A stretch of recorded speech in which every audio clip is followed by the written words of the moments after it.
Right now, the world's most powerful artificial intelligence brains are suffocating. Literally choking on their own data. Exactly. They're physically trapped inside these windowless, brutalist data center walls, generate enough heat to melt copper, and, well, they're basically operating at a speed that traditional physical infrastructure just cannot support anymore. The plumbing is broken. Right, the plumbing is broken. The GPUs, which is the raw computational engine that everyone in the market obsesses over, they are starved. And today, we're looking at the 107-year-old glass company that is stepping in to save them. Welcome to Talk Tickers.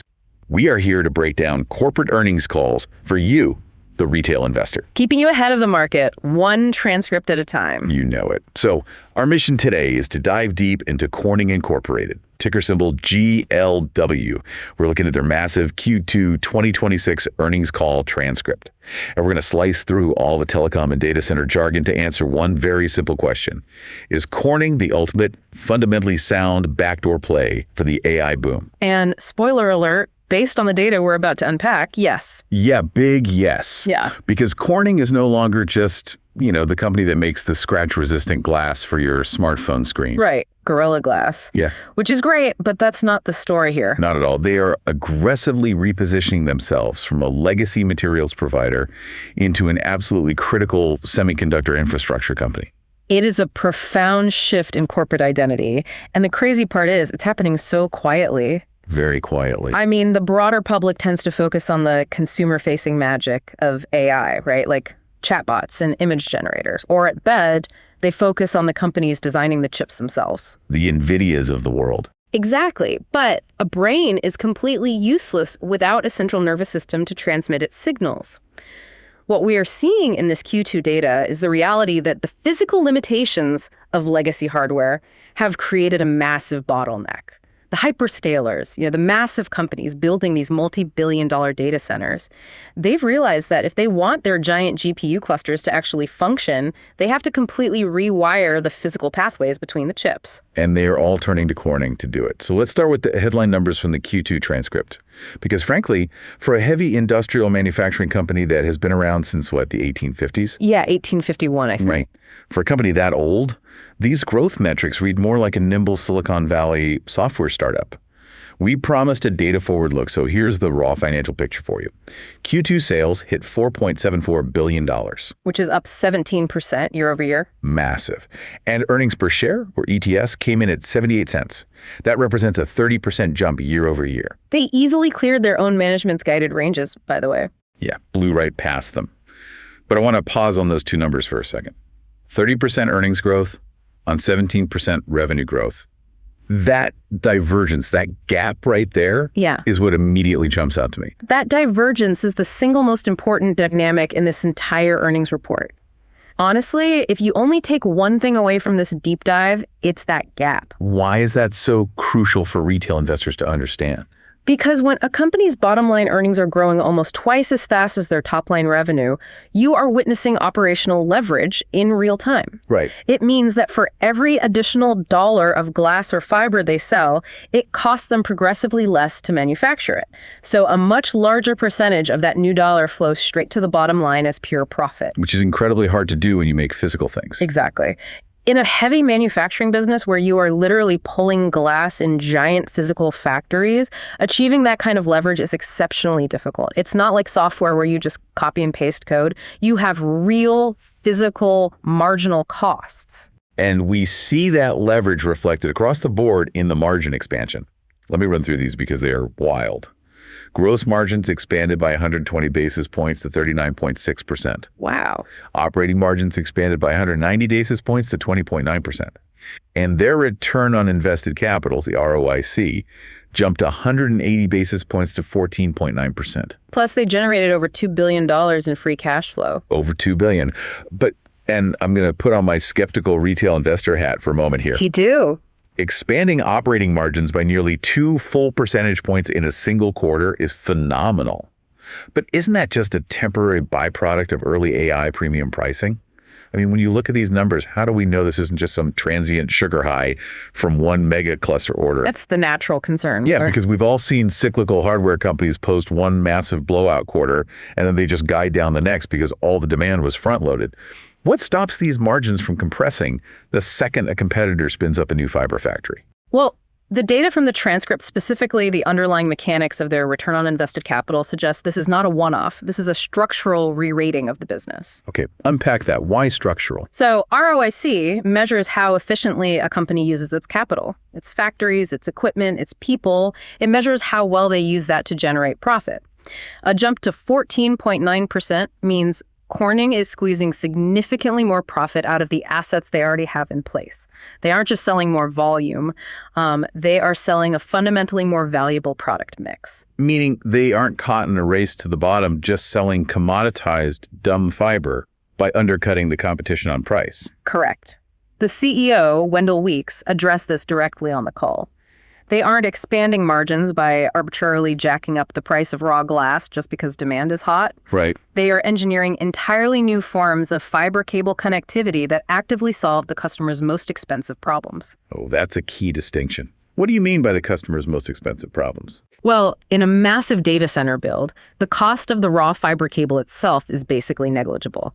The real cost is the specialized labor required to splice those tiny optical cables, organize them, and maintain them inside the racks. It's highly technical, very slow work. So it's a massive labor bottleneck. Exactly. And Corning is delivering pre-engineered, high-density optical solutions that dramatically reduce the customer's installation cost and deployment time. You basically plug it in and it's ready. Oh, I see.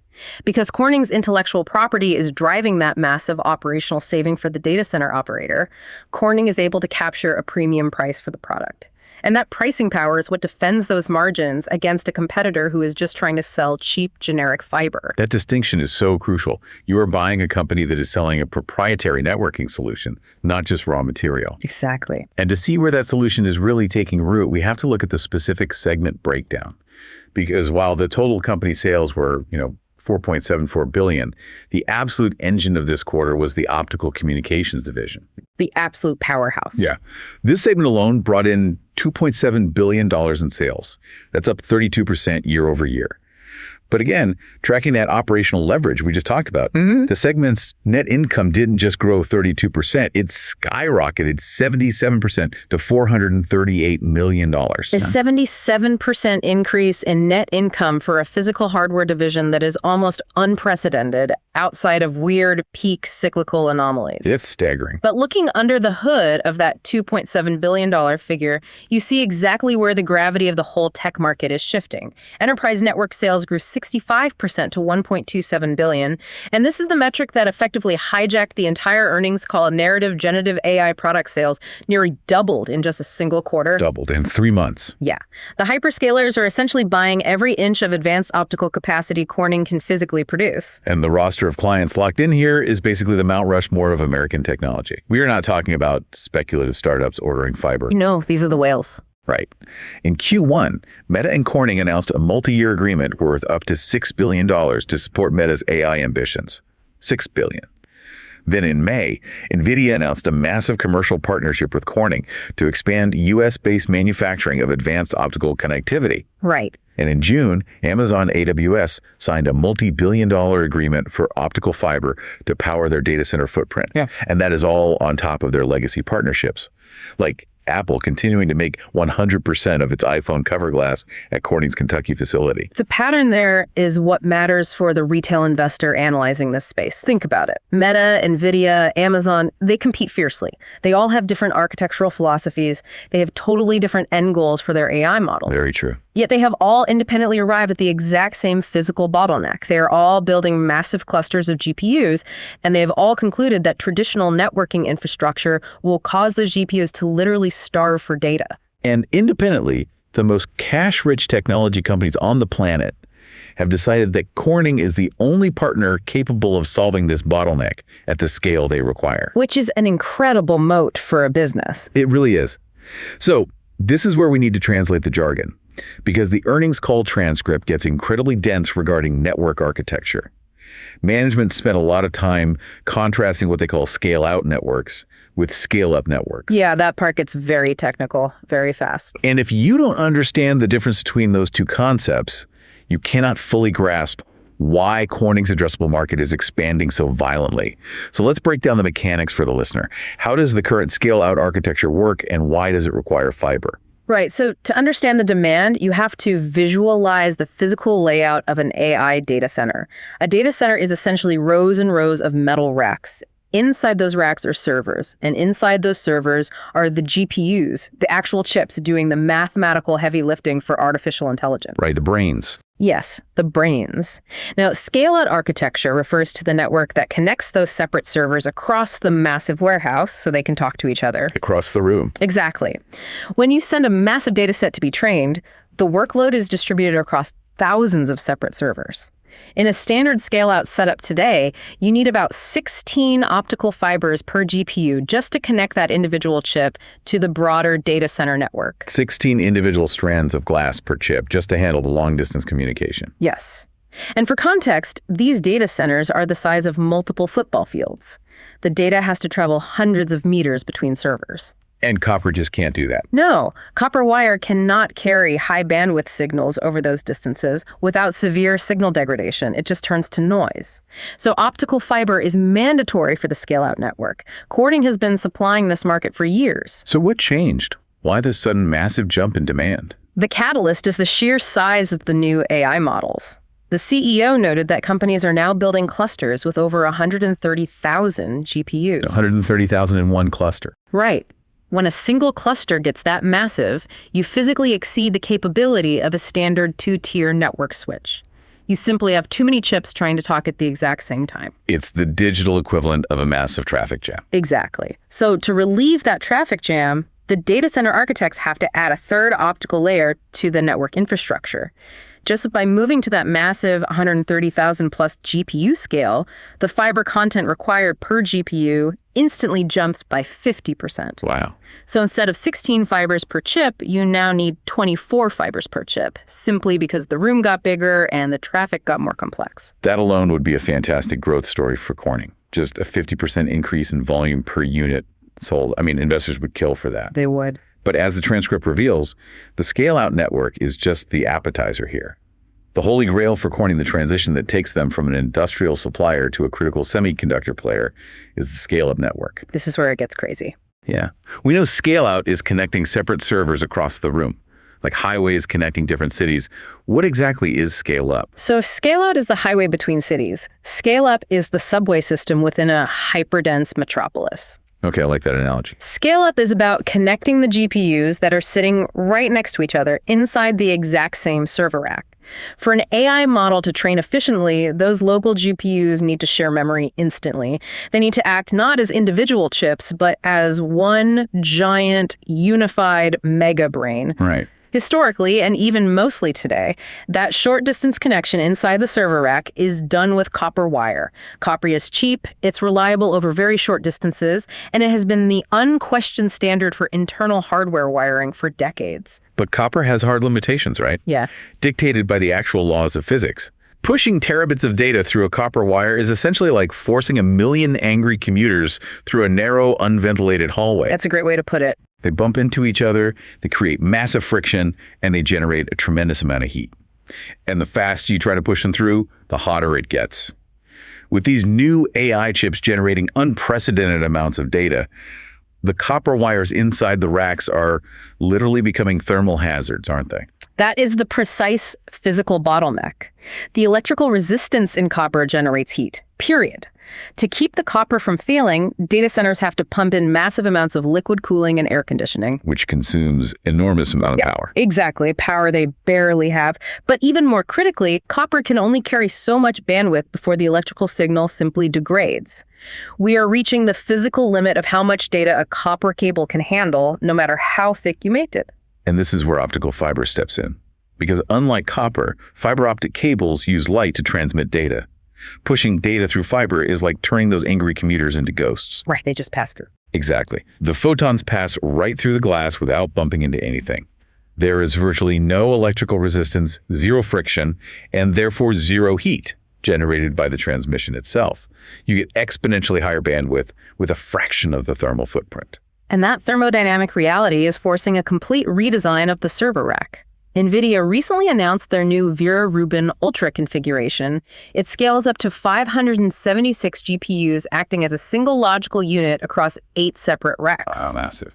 It is. Inside the individual racks, they are still trying to squeeze the absolute last bit of utility out of copper. But to extend that mega-brain connection rack to rack, copper completely fails. So they are moving to a hybrid system using direct optical connections. So the glass is finally invading the sanctuary that copper used to completely dominate. Yes, the optics are moving inside the local cluster, and Wendell Weeks ran the math on this during the Q&A, and honestly, it is the single most staggering data point in the entire transcript. Let's hear it. The bandwidth required for the scale-out network, again, the long distance across the room connections, is about 1.6 terabits per second.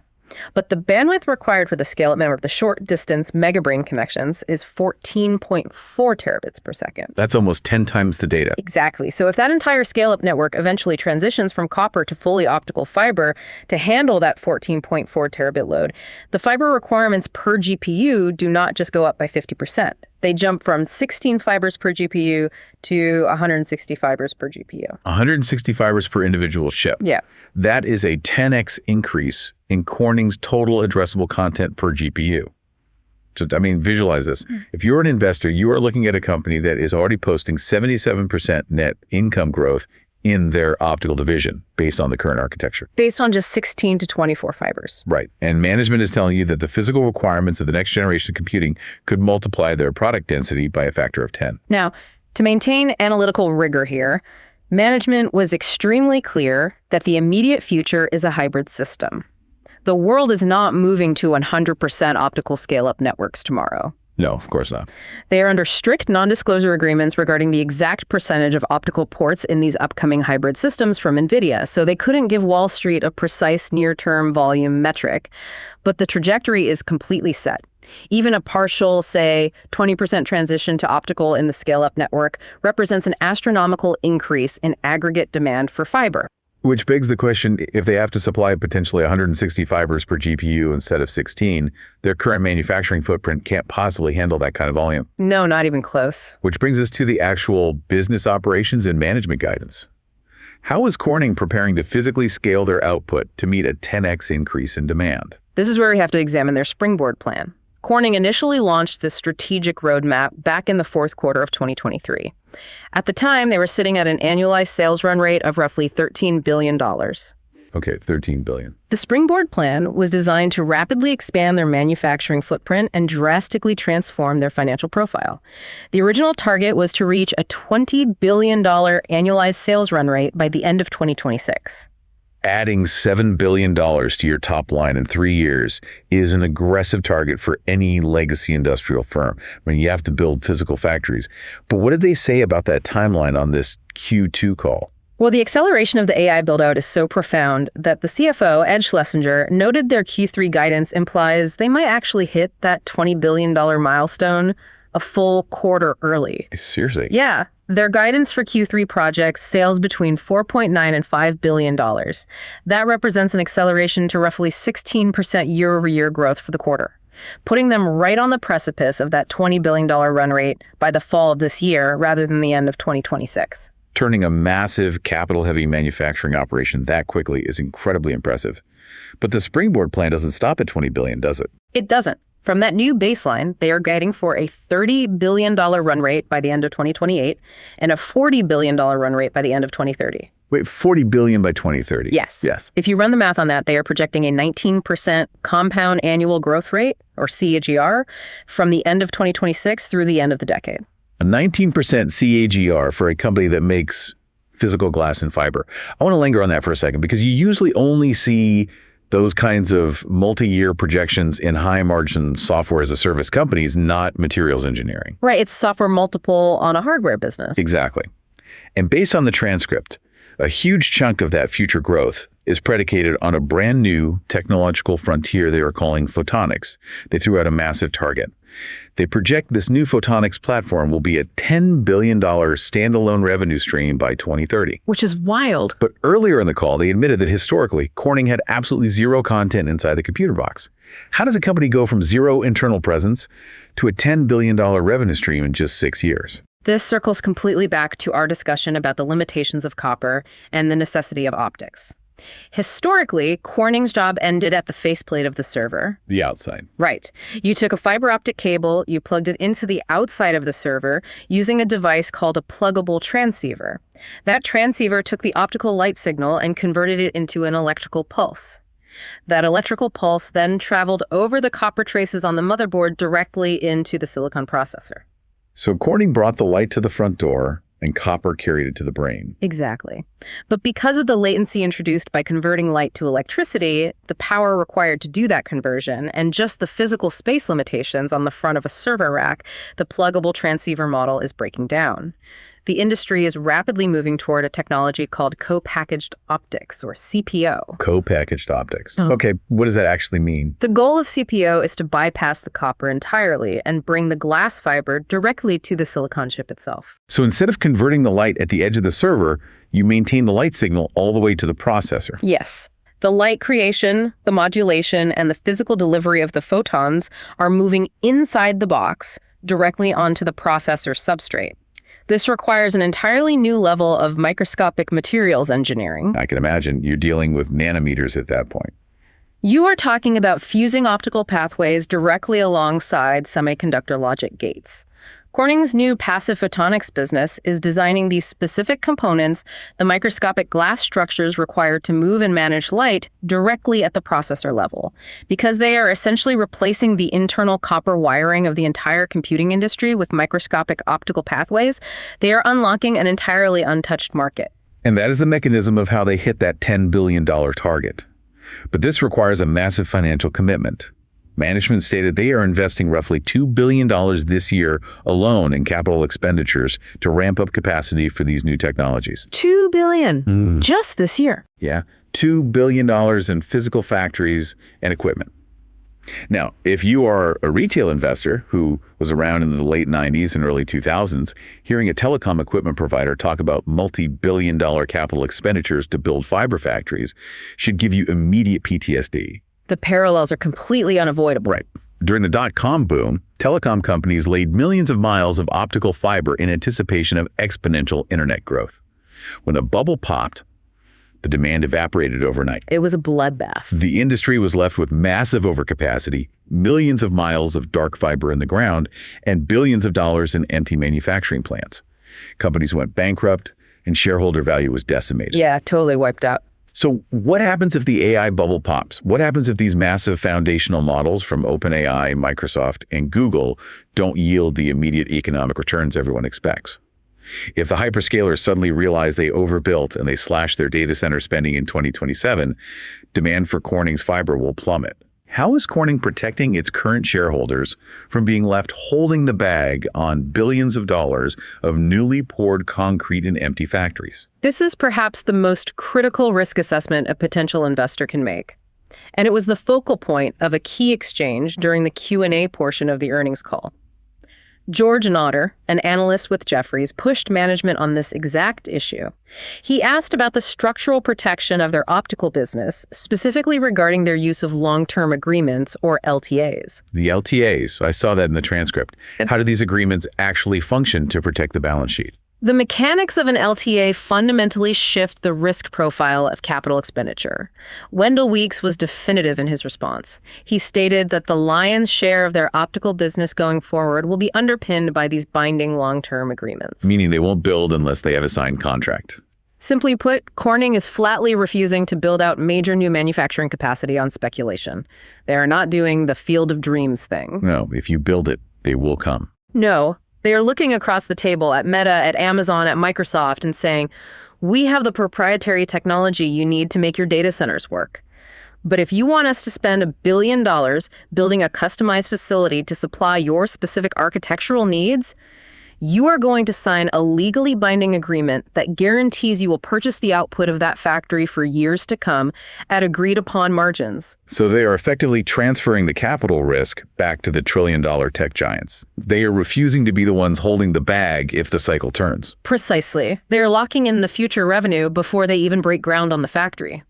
From a corporate finance perspective, this is a masterclass in risk management. Weeks explicitly noted that they are requiring these LTAs to appropriately share the risk and rewards of this explosive growth phase. So if the AI build-out slows down, or if a specific hyperscaler decides to pause their expansion, Corning is contractually protected. The tech giants are on the hook to pay for the capacity they demanded. The financial risk is insulated from Corning shareholders. And that drastically alters how you have to model the downside risk of the stock. It de-risks the fundamental thesis in a way that the pure-play semiconductor companies simply can't replicate. If NVIDIA's orders drop, their revenue drops. Corning has a floor built in. Which brings us to the bottom line. We've gone through the massive top and bottom line beats, the physics of the optical transition, and the contractual de-risking of their capital expenditures. If you are a retail investor evaluating GLW today, what is the actionable takeaway? The verdict derived from this transcript is a definitive, strongly bullish signal for the stock. Strong bullish. Yes. And what makes the bullish case so compelling is the contrast with the rest of their business. We spent this entire time talking about their telecom and AI segments, and we haven't even touched their legacy divisions because, frankly, they are treading water. Right. They are still the company that makes Gorilla Glass for smartphones, display glass for televisions, and ceramic substrates for automotive catalytic converters. And the macroeconomic environment for all of those products is terrible right now. Exactly. The smartphone upgrade cycle has lengthened, the TV market is totally stagnant, and the traditional internal combustion engine automotive market is in structural decline. Management was totally transparent about this. They noted they are planning for flat consumer electronics end markets. Yet despite half of their global business facing severe macroeconomic headwinds, the company as a whole is still putting up 17% top-line growth and expanding overall margins by nearly 200 basis points. The AI infrastructure tailwind is so violent, so powerful that it is dragging the entire corporation's financials upward. When a single segment, optical communications, can offset the weakness in multiple massive legacy divisions and still deliver a total company earnings beat of 30%, you are looking at a profound structural advantage. It's incredible to see one division just carry the whole team on its back like that. Furthermore, they are capturing the value of their innovations. The 77% net income growth in the optical segment proves they are not acting as a commoditized vendor. They are a critical design partner, engineering solutions at the very limits of data transfer physics. So if we look at actionable advice based on the data, if you already hold the stock, what do you do? The fundamentals suggest you let it ride. The pricing power is established. The springboard plan is ahead of schedule with the potential to hit the $20 billion run rate a quarter early. And the aggressive use of long-term agreements protects your equity from a sudden cyclical downturn in AI capital expenditures. The thesis for holding remains entirely intact, and arguably stronger than at any point in the last decade. And if you are considering the stock, let's say you were sitting on the sidelines watching the AI boom happen, but you are terrified of the sky-high valuations, the wild price swings, and the geopolitical supply chain risks associated with pure-play chip designers. You know AI is the future, but you don't want to buy the top of a semiconductor bubble. Based on this transcript, Corning offers a highly profitable, fundamentally grounded, physically de-risked alternative. A classic picks and shovels play. Exactly. You aren't placing a bet on which specific AI software model wins the race. You aren't betting on if ChatGPT beats Gemini. You are placing a bet on the physics of the racetrack itself. You are investing in the immutable laws of thermodynamics. Yeah. The data must move, it must move faster than ever before, and it physically must move through optical fiber to avoid catastrophic heat failure. It's a bet on physics, not software. Which leads me to a final provocative thought for you to chew on as you look at your portfolio. We talked about how traditional copper is physically maxing out inside the server racks. The 14.4 terabits per second required for the new GPUs simply cannot travel over copper wires. We discussed co-packaged optics and how Corning is designing microscopic glass pathways to route light directly onto the silicon processor. Right, getting inside the box. If AI computing continues to demand exponentially more power, and we're looking at a future where the internal network transitions entirely to optics to survive, could we be looking at a near future where glass fundamentally replaces copper as the standard for all internal hardware wiring across all advanced computing? It raises an incredible long-term valuation question. If photonics permanently move inside the box, replacing copper at the silicon level, the market's definition of what Corning is changes entirely. Exactly. If they're managing light directly on the chip faceplate, they aren't just the plumbing anymore. They are part of the brain. If glass replaces copper inside the computer itself, Corning eventually drops the label of industrial materials provider and evolves into one of the most critical semiconductor infrastructure companies on Earth. And the market historically assigns a very different multiple to a semiconductor staple than it does to a glass manufacturer. It is a complete paradigm shift in how Wall Street will eventually have to value the equity, something to mull over while you evaluate the tech exposure in your portfolio. Thank you for tuning in to Talk Tickers for this deep dive into the numbers, the physics, and the narratives. We are here to keep you ahead of the market, one transcript at a time.